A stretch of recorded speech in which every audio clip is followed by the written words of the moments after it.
जो हो चुका उसकी परवाह करना बंद करो।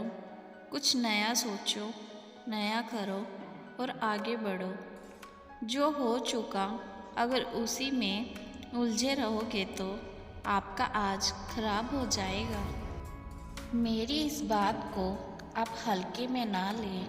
आप इतने समझदार हैं कि आप मेरी इस बात को अच्छे से समझ सकते हैं।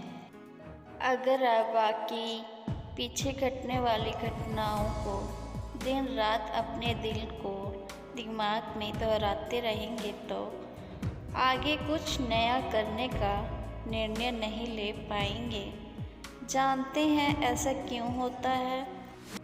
ऐसा इसलिए होता है कि आपका दिमाग जब बुरी घटनाओं विचार से भरे होते हैं तो यह अच्छे और प्रेरक विचार पैदा नहीं कर पाते हैं और आप हर काम में असफल हो जाते हैं।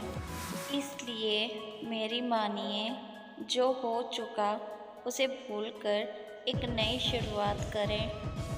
मान लीजिए एक कमरे में किताबों को एक विशाल ढेर लगा दिया जाए और आपको एक विशेष किताब का नाम बताया जाए और उस किताब को उस कमरे में लगे विशाल ढेर से ढूंढ कर लाने को कहा जाए तो आपको कितना समय लगेगा?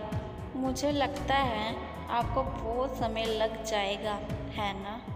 लेकिन उन्हीं किताबों को करीने से बुक शेल्फ में रख दिया जाए तो आपको उस विशेष नाम वाली किताब को ढूंढने में बहुत ही कम समय लगेगा। मेरी इस बात से आप सहमत हैं कि नहीं?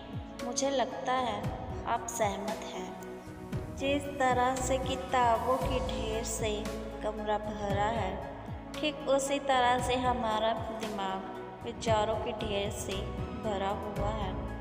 जब हम निराश और दुखी होते हैं तो सही विचार और सही फैसले को सामने लाने में हमारा दिमाग असफल हो जाता है और हमें उस निराश और दुख से बाहर आने के बहुत समय लग जाता है और इस तरह समय की बर्बादी से हम हमेशा पीछे ही रह जाते हैं।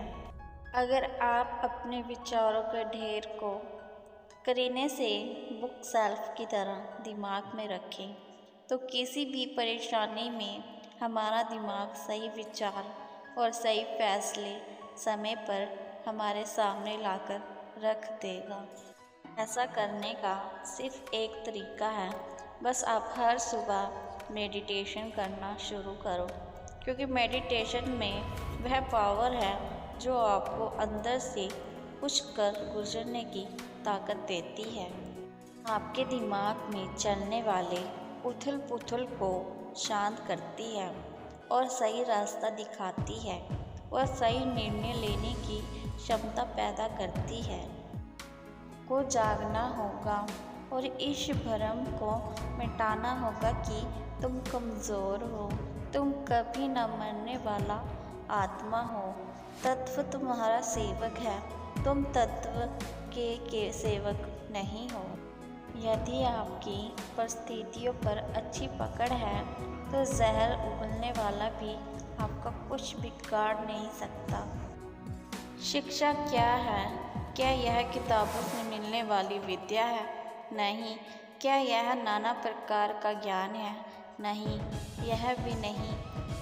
जिस यम के द्वारा इच्छा शक्ति का प्रभाव और विकास वंश में लाया जाता है और वह फलदायक होता है, वह शिक्षा कहलाती है। अगर आप अपने जीवन और सफलता की डोर किसी और की उम्मीद पर छोड़ दिए हैं तो यह जीवन की सबसे बड़ी भूल है। भगवान ने आपको अपनी बुद्धि और विवेक दिए हैं ताकि आप खुद पर भरोसा रखकर आगे बढ़ें और सफलता हासिल करें। अगर आप खुद पर और अपनी योग्यता पर विश्वास रखते हैं तो आज नहीं तो कल आपको सफलता ज़रूर मिलेगी।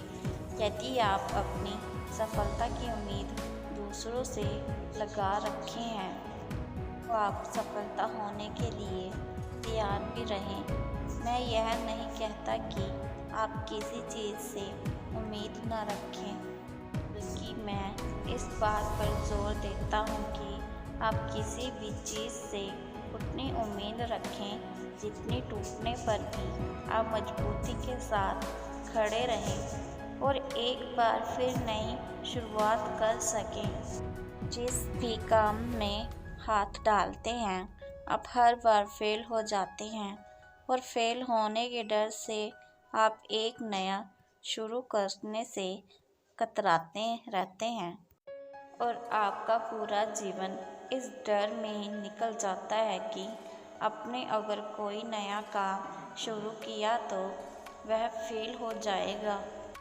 आपको विश्वास दिलाना चाहूँगा कि आप हार मानने की बजाय हर काम को सही तरह से करने का निर्णय लें और तब तक करते रहें जब तक आपकी सांस चलती रहे। अगर आप इस तरह का निर्णय ले लेते हैं तो आप हारने के बाद भी एक विजेता कहलाते हैं। वह विजेता जो कभी हार नहीं माना, पूरा जीवन जीतने में लगा दिया। यदि आप हार के बाद इस डर से शुरुआत नहीं करते हैं कि आप एक बार फिर हार जाएंगे, तो आप यह मान लीजिए कि आप जिंदा होते हुए भी एक मरे हुए आदमी के समान हैं, जिससे एक नई शुरुआत की उम्मीद नहीं की जा सकती। यदि आप मेरी बात से सहमत हैं तो आप किसी काम में बार बार फेल होने से डरे ना, बल्कि हर बार उस काम को सही तरह से करने की योजना बनाएं। फिर देखिए आपको हर काम में सफलता मिलेगी। अगर आप चाहते हैं कि आपका हृदय पवित्र हो और उसमें भगवान की वास हो, तो आपको बस यह करना है कि आप दूसरों की मदद करें, किसी की निंदा ना करें। अगर आप किसी की मदद के लिए हाथ बढ़ा सकते हैं तो ज़रूर बढ़ाएं। अगर नहीं बढ़ा सकते तो अपने हाथ जोड़िए, अपने भाइयों को आशीर्वाद दीजिए और उन्हें उनके मार्ग पर जाने दीजिए।